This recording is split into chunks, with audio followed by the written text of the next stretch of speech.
የኢየሱስ ክርስቶስን ቅርጽ ወይም የኢየሱስ ክርስቶስ ማንነት በውስጣችሁ ሙሉ ትርጉም እንዲኖር በውስጣችሁ እንድሳልባችሁ ዘንድ እናንተ ማድረግ ያለባችሁ መጀመሪያ መንበርከክ ነው ያለባችሁ። ካልተንበረከካችሁ የኢየሱስን ሙሉ ቅርጽ ማግኘት አትችሉም። በእኛ ዘመንስ ክርስቶስን ለማወቅ ምን ማድረግ ይጠበቅብናል? አንደኛ መጸለይ ግዴታችን ነው። ክርስቶስ ጋር ካልተንበረከክን የክርስቶስን ትክክለኛውን ማንነትና ትክክለኛውን ቅርጽ ማወቅ አንችልም። ክርስቶስ በልባችን እንድሳልብን ክርስቶስ በእኛ በሁለንተናችን እንድታይ መጸለይ ያስፈልጋል። የጸለየ ሰውና የማይጸልይ ሰው የሚጸልይ ሰውና የማይጸልይ ሰው አንድ አይነት አይደለም። ምክንያቱም የጸለየ ሰው በጓዳ የጓዳ ህይወቱ ማንነቱ በጣም ሴፍ ነው።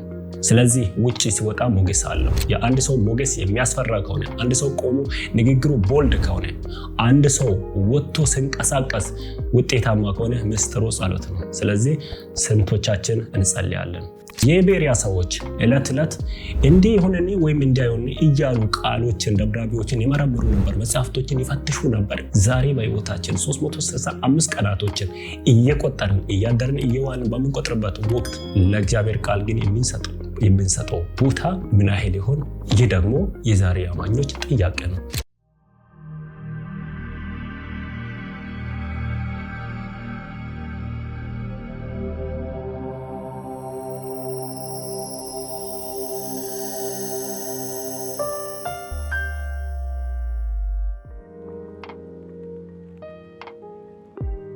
ሰላም የተወደዳችሁ ውድ የክንግዴ ሚዲያ ዩቲዩብ ቻናል ተከታታዮች እንደምን አላችሁ? ይህ ዘውትር ወደ እናንተ የሚቀርብ ጎልደን ጆርኒ ፖድካስት ነው። እናንተም ደግሞ አክብራችሁና ጊዜያችሁን ሰውታችሁ ከኛ ጋር አንድ ላይ ልትሆኑ ፈቃደኞች ስለሆናችሁ እናመሰግናለን።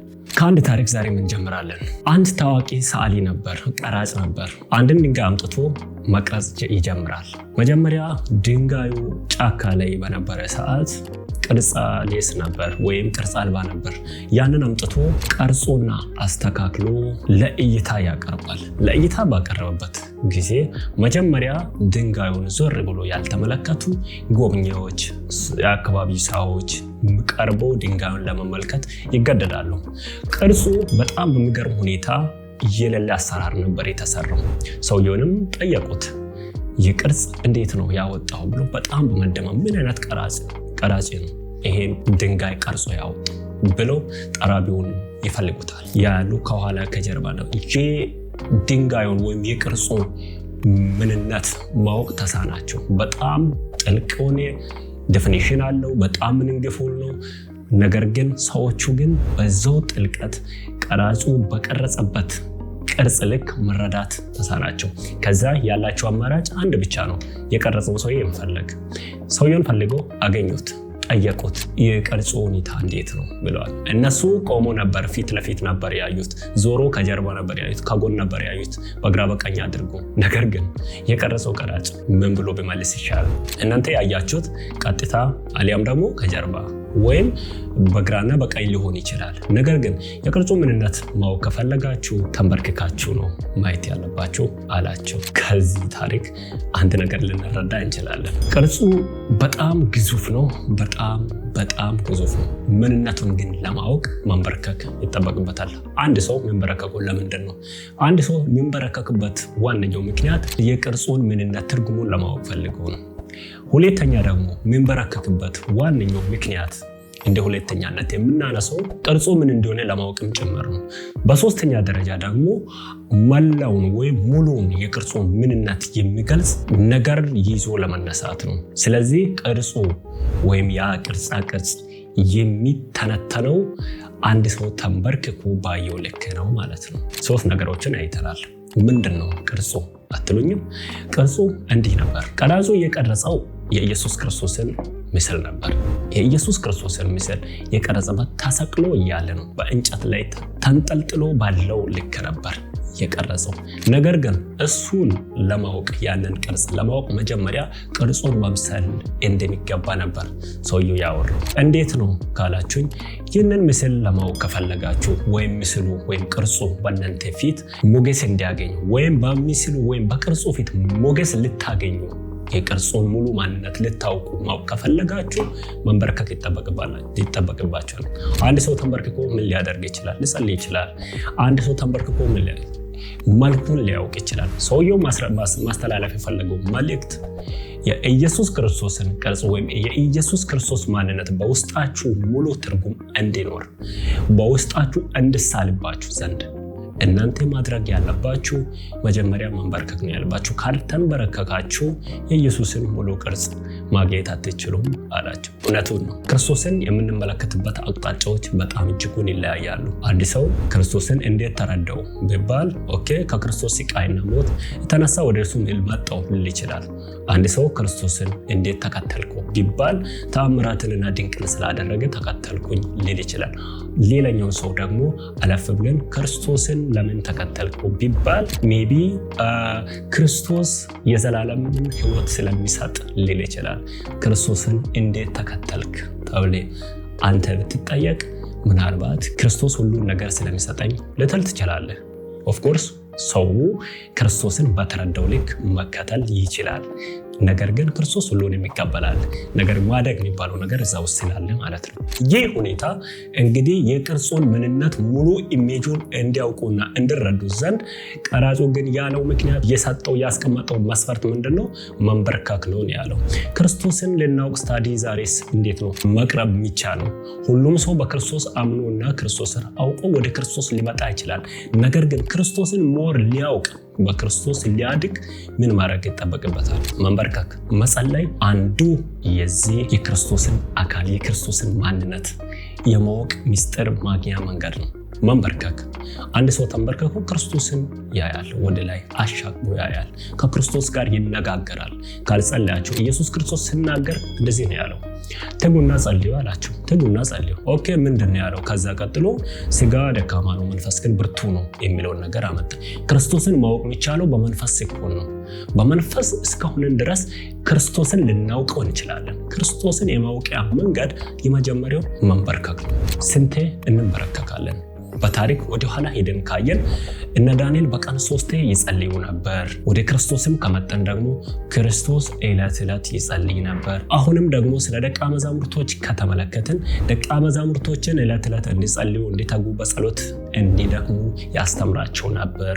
በእኛ ዘመንስ ክርስቶስን ለማወቅ ምን ማድረግ ይጠበቅብናል? አንደኛ መጸለይ ግዴታችን ነው። ክርስቶስ ጋር ካልተንበረከክን የክርስቶስን ትክክለኛውን ማንነትና ትክክለኛውን ቅርጽ ማወቅ አንችልም። ክርስቶስ በልባችን እንድሳለብን ክርስቶስ በእኛ በሁለንተናችን እንድታይ መጸለይ ያስፈልጋል። የጸለየ ሰውና የማይጸልይ ሰው፣ የሚጸልይ ሰውና የማይጸልይ ሰው አንድ አይነት አይደለም። ምክንያቱም የጸለየ ሰው የጓዳ ህይወቱ ማንነቱ በጣም ሴፍ ነው። ስለዚህ ውጪ ሲወጣ ሞገስ አለው። የአንድ ሰው ሞገስ የሚያስፈራ ከሆነ፣ አንድ ሰው ቆሞ ንግግሩ ቦልድ ከሆነ፣ አንድ ሰው ወጥቶ ሲንቀሳቀስ ውጤታማ ከሆነ ምስጢሩ ጸሎት ነው። ስለዚህ ስንቶቻችን እንጸልያለን? ስለዚህ አንድ ሰው ይጸልያል ማለት የክርስቶስን ሙሉ ማንነት ያውቃል ማለት ነው። የክርስቶስን ሙሉ ማንነት ያውቃል ማለት ክርስቶስን ወደ ማወቅ ያድጋል ወይም ወደ መረዳት ይመጣል ማለት ነው። የማይጸልይ ሰውና የሚጸልይ ሰው ክርስቶስን የማወቅ ሂደት ቢለካና ቢመዘን የሚጸልይ ሰው የሚያውቀው ክርስቶስና የማይጸልይ ሰው የሚያውቀው ክርስቶስ የተለያየ ነው። አንድ አይመጣም። ክርስቶስ ራሱ የክርስቶስ ክብደት ስለ ክርስቶስ የመተረክ የትርክቱ ቦልድነስ ራሱ ጎል የመጉላት አዝማሚው ራሱ የተለያየ ነው፣ የተራራቀ። ክርስቶስን ለማወቅ እንበርከክ። ክርስቶስን ለማወቅ ደግሞ እናጥና ዕለት ቃላችን። የቤሪያ ሰዎች ዕለት እንዲህ ይሁንኒ ወይም እንዲያዩን እያሉ ቃሎችን ደብዳቤዎችን ይመረምሩ ነበር፣ መጽሐፍቶችን ይፈትሹ ነበር። ዛሬ በሕይወታችን 365 ቀናቶችን እየቆጠርን እያደርን እየዋልን በምንቆጥርበት ወቅት ለእግዚአብሔር ቃል ግን የምንሰጠው ቦታ ምን ያህል ይሆን? ይህ ደግሞ የዛሬ አማኞች ጥያቄ ነው። ስለዚህ ክርስቶስን ለማወቅ የምንሄድበት መንገድ አንድም በማጥናት ነው፣ ሁለትም በመንበርከክ ነው። የክርስቶስን ሙሉና ትክክለኛውን ማንነት ማወቅ የሚፈልግ ሰው ሊንበረከክ ይገባል። ስለዚህ በመንበርከክ የክርስቶስን ሙሉ ማንነት ማወቅ ይቻላል።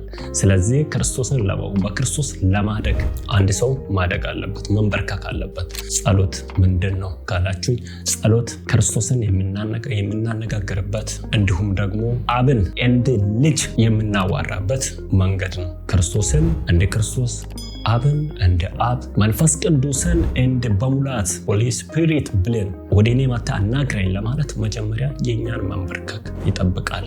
የኛ መንበርከክ ይጠበቃል። ስለዚህ አንድ ሰው ካልተንበረከከ የክርስቶስን ሙሉ ማንነት ስለዚህ ምን ለማለት ነው? የሚንበረከክ ሰውና የማይንበረከክ ሰው አገልግሎቱ የተለያየ ነው።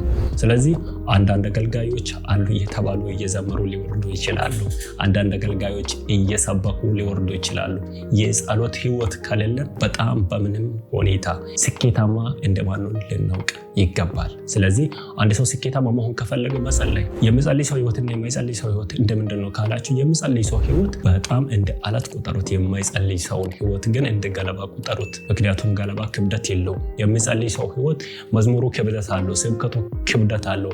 አይኮረጅም፣ ሊኮረጅ አይሄድም። በዘመናችን ቤተክርስቲያንና አገልግሎት ዙሪያ በጣም የኩረጃና የድግግሞሽ ህይወት የበዛው ከምንድን ነው ከተባለ ከመንበርከክ እጦት የተነሳ።